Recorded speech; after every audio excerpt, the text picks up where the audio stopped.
What is going on YouTube? It is your boy MrBaboon back with a reaction video. This time we are reacting to the Deadliest Outlaws of the Wild West. We're going to react to this and all that good stuff. I will have the video and the channel link down below in the description. If you guys want to check it out, you guys can go ahead and check it out. It will be down below in the description. Video link and the channel link down below in the description. Check it out. I think with that being said, we all gonna go ahead and react to this. So let's go ahead and like full screen. Let's start with the dangerous and slowly work our way towards the most deadly outlaws on the list. Okay. Number 10, Clay Allison. Clay Allison was nothing short of a wild man, a notorious gunfighter who earned a reputation for being extremely violent. Like in 1870, when Allison led an angry mob to the local jail to break out a man named Charles Kennedy, who had recently been convicted of murder. He would break him out of his cell, only to lynch the man himself. What? But for Allison, the man was not dead enough. So he began to decapitate the man as well, placing his head on a stake and proudly displaying it at the local saloon, which of course traumatized all of the children who were coming in for a drink. Allison was such a wild man that he would oftentimes be seen riding his horse through town, completely naked, with nothing but his pistol on his hip. What the fuck? But my favorite incident was when Allison accepted a dinner with a man named Chunk Colbert. Chunk was a notorious gunfighter who was rumored to have killed 7 men up to this point. And it was no secret that Chunk wanted nothing more than to see Allison dead. Now, of course, Allison knew this, but he still accepted Chunk's dinner invitation nonetheless. While in the middle of eating dinner, out of nowhere, Chunk would jump out of his chair and quickly drawing his gun to shoot Allison dead, only to hit the edge of the table with his pistol, which prevented him from raising it up any further. And in one swift motion, Allison drew his weapon, shooting Chunk between the eyes. Dang. When asked by the locals why on earth would he ever accept dinner with a man he knew wanted to kill him, why? To which he replied, "Because I didn't want to send a man to hell on an empty stomach." Number 9, Cherokee What the Bill. fuck? Crawford Goldsby, or better known as Cherokee Bill, was an infamous outlaw who was responsible for the murder of 8 to 13 men. Bill would become an outlaw in 1894 at the age of 18, when he would confront a man that had beaten up his brother. But once he was face to face with him, he realized he didn't want to get beat up as well. So he would just end up shooting the man instead. Damn. And from this point on, he would live the rest of his life on the run as a wanted criminal. Shortly after this incident, Cherokee Bill would join an outlaw group called the Cook Gang, which specialized in robbing banks, trains, and stagecoaches. Shit. Cherokee Bill's crime spree was long and involved many heinous crimes. But to better understand this man's insane work ethic, let's just take a look at a small section of his crime spree, starting with June 17th, 1894, when Bill shot and killed Deputy Sheriff Sequoia Houston in a gunfight. Then 1 month later, Bill would even clock in for holiday pay, shooting and killing 2 men on the 4th of July. What the fuck? Then 2 days later, on July 6th, he was rumored to have killed a railroad worker. Then a few weeks later, on July 30th, Bill and the Cook Gang robbed the Lincoln County Bank in the Oklahoma Territory. As you can see, Bill's crimes were non-stop, and they would continue at this pace until the day he was caught, which came on January 31st, 1895. But even in jail, Bill's silver-tooth activities would continue, as he somehow managed to get his hands on a revolver. And in an attempt to escape, he would end up shooting a jail guard in the stomach and back. But it would all be for nothing, as he would be locked back up in his cell. And on March 17th, 1896, What the fuck? Cherokee Bill, the most infamous outlaw of the time, would be hung for his crimes. And just moments before his execution, he was asked if he had any last words, to which he replied, "I came here to die, not make a speech." Which is just a total cop-out, since the man obviously had a fear of public speaking.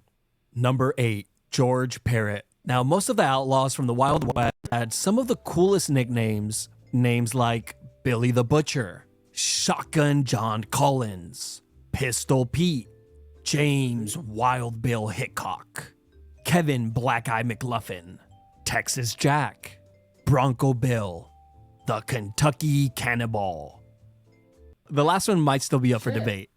But my point is, most outlaws had really cool names. But sadly for George Parrott, he got stuck with one of, if not the worst one. as he would be known as Big Nose George or Big Beak Parrot. And with a nickname like that, it's no surprise that the man was very angry and went on to commit some of the most disgusting crimes, from robbing trains, stagecoaches, and cattle to the classic Wild West pastime, cold-blooded murder.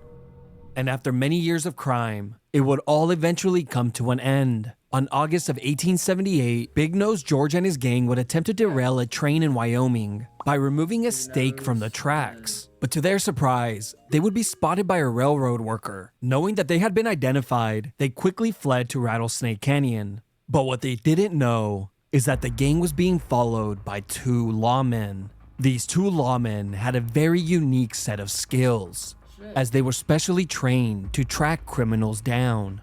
And as they began to track the faint footprints left by the gang's horses, they would eventually arrive at Rattlesnake Canyon, where they were easily spotted and murdered.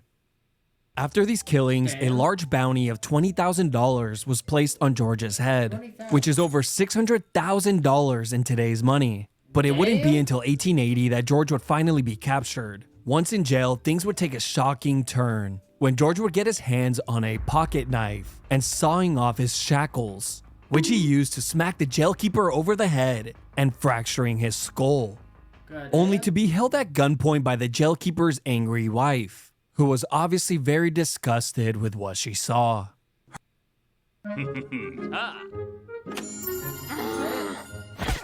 Oh, wow. Her once ugly husband was now ugly and deformed.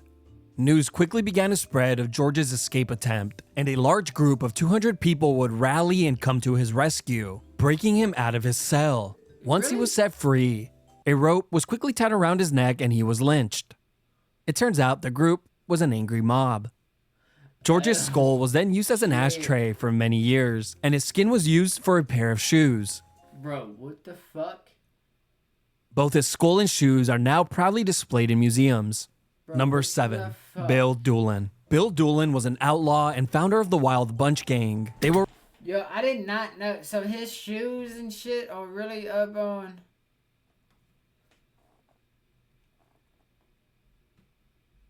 Like, hold up. Let me pull up the web real fast.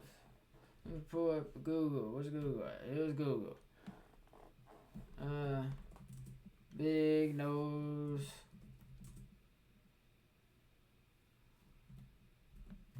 Big Nose George.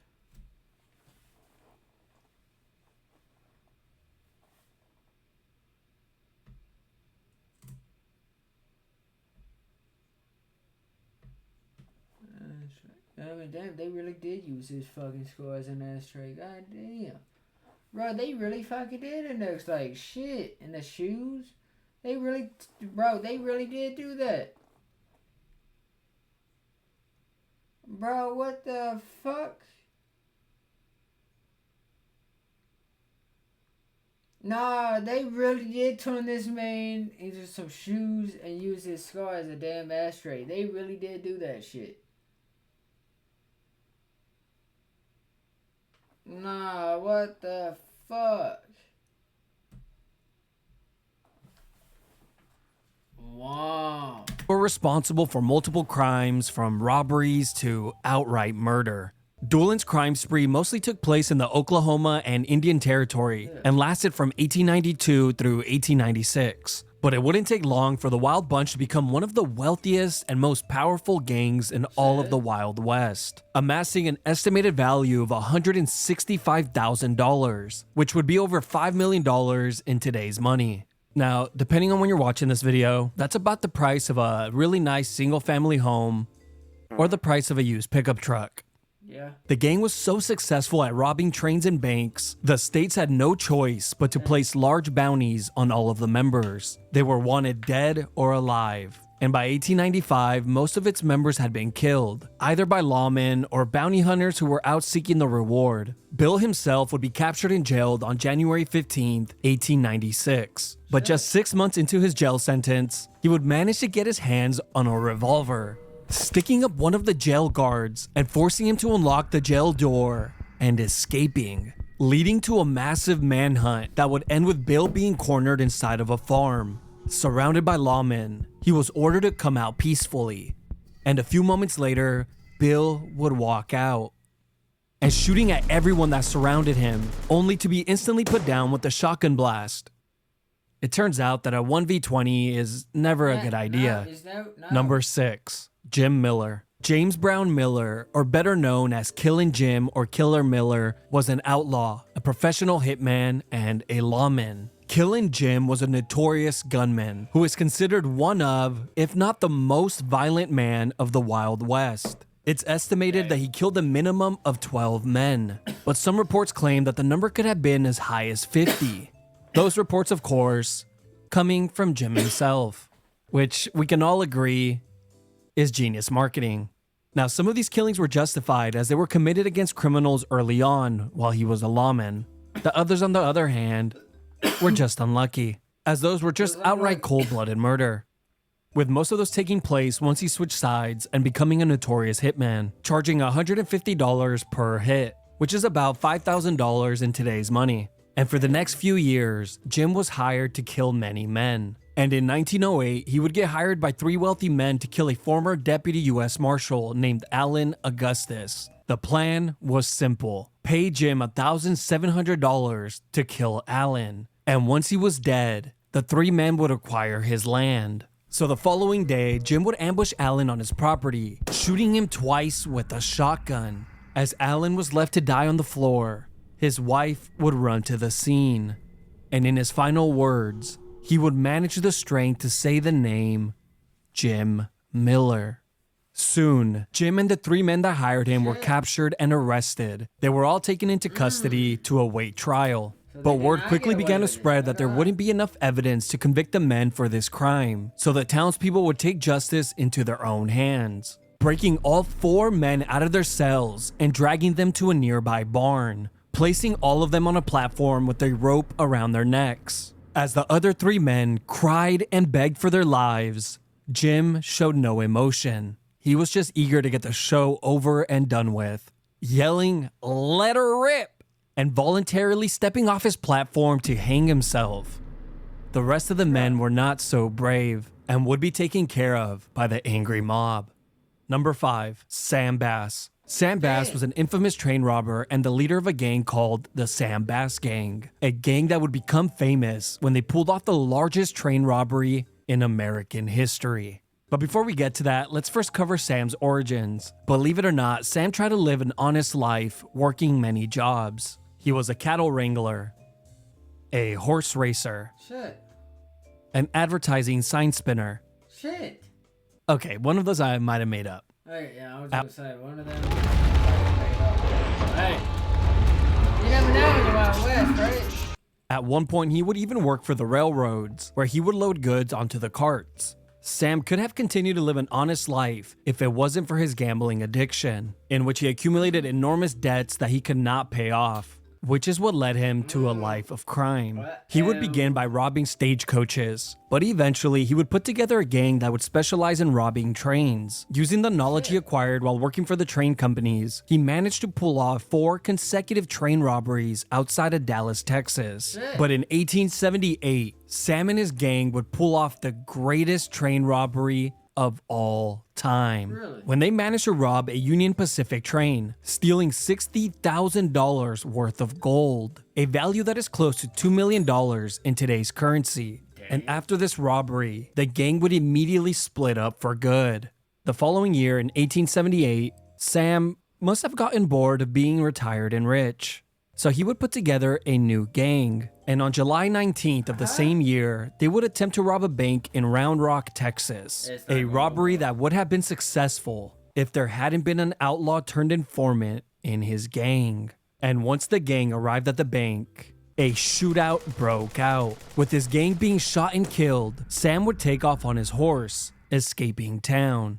The following day, Sam would be found helplessly laying in a pasture north of town, covered in his own blood from a bullet wound he suffered the day before. He would be rushed back to town, where he would die the following day.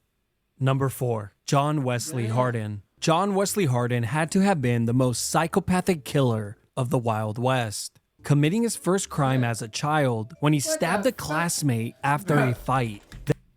Why did he look like Chucky right there? Huh? Why? Did he look like Chucky to anyone else right there? It kind of looked like Chucky there for a second.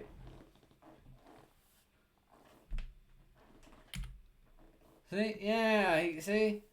Kind of looked like Chucky right there for a second. Committing his first crime as a child when he stabbed a classmate after a fight. Then in 1868, at the age of 15, he would take it a step further. When he began to argue with the man, but not wanting to risk being wrong, he would quickly settle the argument by shooting and killing the man instead. After the murder, he would go full Jason Bourne, killing 3 Union soldiers who tried to arrest him. And in 1871, while traveling up the Chisholm Trail, he killed another 7 people, then 3 more in Abilene, Kansas. And in the coming years, he would add an additional 4 men to his death list. By 1878, Hardin had killed at least 20 men, but some reports speculate that it could be as high as 40. The murder of a former state policeman and a sheriff would be the ones to get him arrested. John Wesley Hardin would then serve the next 14 long years inside of a Texas prison. After serving his time, he would eventually be released. And in 1895, in El Paso, Texas, Hardin's girlfriend would get arrested for carrying a pistol. Hardin exploded with anger, threatening to kill the officer who had arrested his girl. A few hours later, Hardin would be spotted at the local saloon shooting dice, when a man walked behind him and shooting him in the back of the head. He would be dead before he ever knew what was happening. The man who had shot and killed him was the same officer he had threatened a few hours earlier. The officer simply did not want to take the chance to end up on Hardin's death list. As for the officer, an El Paso jury would end up acquitting him for the murder of Hardin, as they felt that he had done the town a favor. Number 3, Jesse James. Jesse James is perhaps the most famous outlaw of the Wild West. James' appetite for violence began at the very young age of 16, when he joined a guerrilla group called the Bushwhackers, which is not at all what it sounds like. The Bushwhackers were a pro-Confederate guerrilla warfare unit during the Civil War and carried out some of the most atrocious crimes against Union soldiers and anyone who supported them. Let's just take a quick look at 2 of these incidents. Beginning with the Lawrence Massacre of 1863 in Kansas, where 150 unarmed men and boys were killed. Then there was the Centralia Massacre of 1864 in Missouri, where 24 unarmed soldiers were executed. A young Jesse James took part in both of these incidents. But now that you know exactly who Jesse James is, let's continue. After the Civil War had ended, Jesse, his brother Frank... Did any of you guys know that? Let me know down below in the comments if you guys knew that. I did not know that about Jesse James. And some former Confederate guerrillas would come together, creating a gang called James Younger Gang, which would soon become the most feared outlaw gang in all of American history. The gang would first begin by robbing banks, trains, and stagecoaches. Now, the reason this gang was so feared was, well, they never hesitated to kill anyone who got in their way. The door guy at the bank, the bank teller, the man who just happened to walk into the bank while they were robbing it, the little orphan who previously got squished crossing the road in my second video. Back in 2022, I lost 2 very important people in my life. Big figures. It really wasn't until February of The James Younger Gang terrorized the U.S. from 1869 through 1879, robbing over 20 banks and countless trains during this time. Now, the crazy part is that Jesse James and his gang were treated like local celebrities, since they were seen as standing up for the Confederate movement. They were constantly sensationalized and romanticized in the newspapers, which garnered them a ton of local support. It actually got so out of hand that when the gang robbed banks and stagecoaches, crowds would begin to form and watch from the sidelines, hoping to get a peek. But after 10 long years of crime, the gang would finally dwindle down, as many of the members began to die in shootouts. And by 1879, only Jesse and his brother remained. With the bounty on Jesse's head becoming larger and larger, he would ask the Ford brothers to move in with him, as the brothers were the only two people he trusted, as they had been members of his gang in the past. They agreed to move in. And on the morning of April 3rd, 1882, while James was hanging a picture frame up on his wall, one of the brothers shot him in the back of the head. The two brothers collected the reward money shortly after, and were later exonerated for the murder. Number 2, Billy the Kid. Henry McCarty, or better known as Billy the Kid, was an outlaw and a deadly gunfighter. Billy the Kid's life would dramatically change in 1874 at the age of 15, when his mother would die from tuberculosis. Their stepfather, not wanting to raise Billy and his brother alone, would end up abandoning them, leaving both of the boys orphans. With no one to look after them, they began to steal food to survive. Eventually, Billy would be caught by police for his robberies and placed inside of a local jail. During the night, Billy somehow managed to shimmy up the cell chimney and escaping from his cell. And from this day to the day that he died, Billy would remain a wanted fugitive. For the next few years, he would join multiple gangs, committing many crimes, from robberies to murder. He would even be arrested several times. But by the early 1870s, Billy would settle down working an honest job as a cowboy for a man named John Tunstall. John was a businessman who had many enemies in the business world. And in 1878, with the help of the town's sheriff, those enemies sent a large group of men to seize John's cattle. As John went to confront the men, the group would end up shooting him in the chest, knocking him off his horse. As he laid on the floor, one of the men would walk over to him and executing him with a shot to the back of the head. Little did these men know, they had all but sealed their fates. This incident would mark the start of the Lincoln County War. A group called the Regulators was created. The group's goal was simple. They swore to kill every single man that took part in John's murder. Billy the Kid was one of those members. It didn't take long for the Regulators to begin getting their revenge, starting by killing the two gunmen that murdered John. And in 1878, the Regulators would ambush the town sheriff and his deputies, killing them all in a shootout.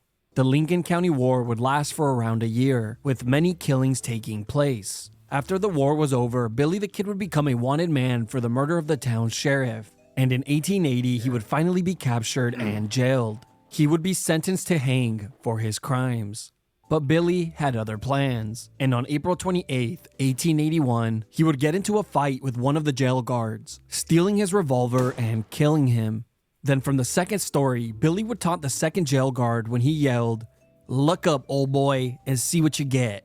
And the moment the second jail guard looked up, he was blasted with a shotgun that Billy acquired from their office.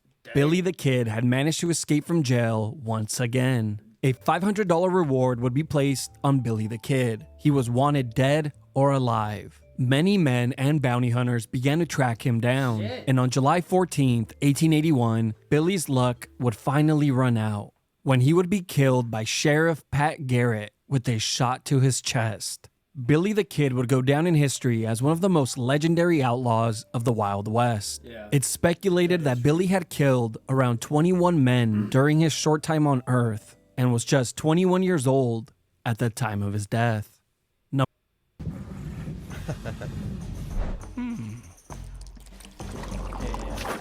Number 1. Butch Cassidy and the Sundance Kid. Robert Leroy Parker and Harry Longabaugh are two of the most famous outlaws of the Wild West, but most will know them by their nicknames, Butch Cassidy and the Sundance Kid. The reason why they're both in the number 1 spot is because they would become partners. But before we talk about how they became Wild West legends, let's first cover the origins of Butch Cassidy, the man who would become the leader and founder of the Wild Bunch Gang, a name that was inspired by Bill Doolin's gang, which we covered in the number 7 spot. Butch began committing crimes at an early age, from stealing cattle to minor offenses. But it wouldn't be until June 24th, 1889, that he would cement... I would say it's definitely because like these are the deadliest outlaws of the Wild West, right? And we had so many, and then we got let's see, we got Jesse James, we got Billy the Kid, and now we got these guys. But like, if we look at everyone else from behind Jesse James all the way, right? I don't think these guys make quite like as big as an impact in the Wild West. Like I don't think they made as big as a name as Billy the Kid, Jesse James, I mean Butch, what Sundance Kid? I think that's how you say that, right? And then like let's not even talk about other people. Wait, hang on. Let me.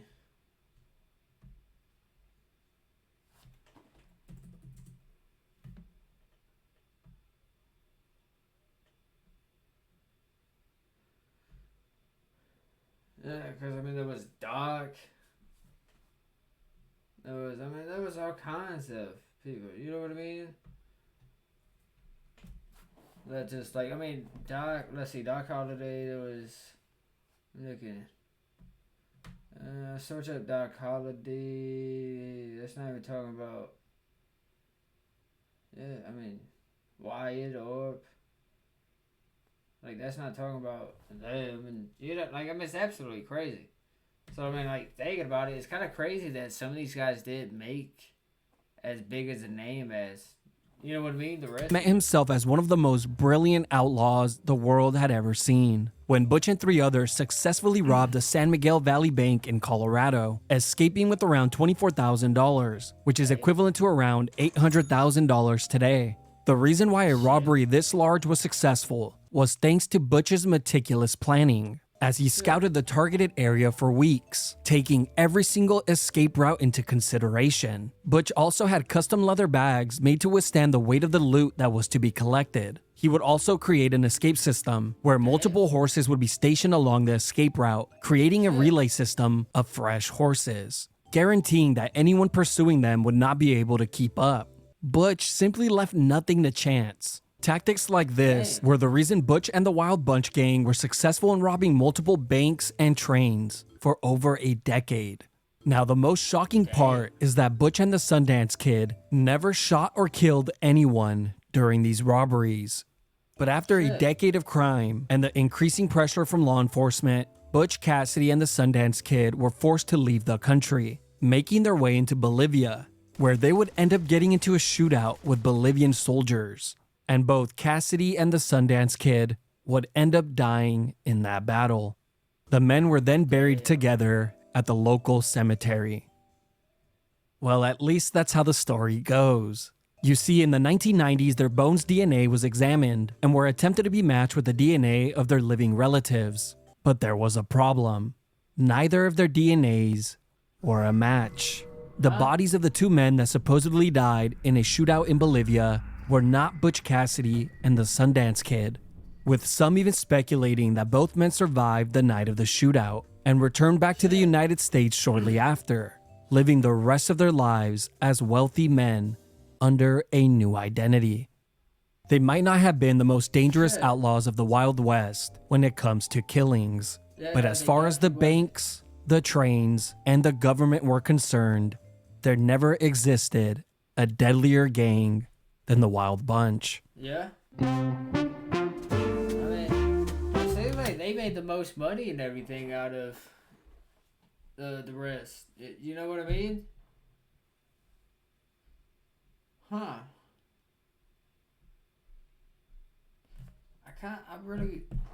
If I can, I'm gonna try to remember so that way I can do some research on those 2 right there. See if we can figure out something. Well, if you guys did enjoy, hopefully you guys did. Make sure you guys check out the description. I got the video and the channel link down below in the description if you guys want to check it out. That is going to do it for this video. Hopefully you guys did enjoy. Positivity is key. Motivation is key. Happiness is key. I'll see you guys in the next video. You guys stay safe. Watch out for each other. I'll see you guys in the next one. You guys, yeah, stay safe. See you guys in the next one. I was going to say something, but I totally forgot what it was going to be. See you guys in the next video.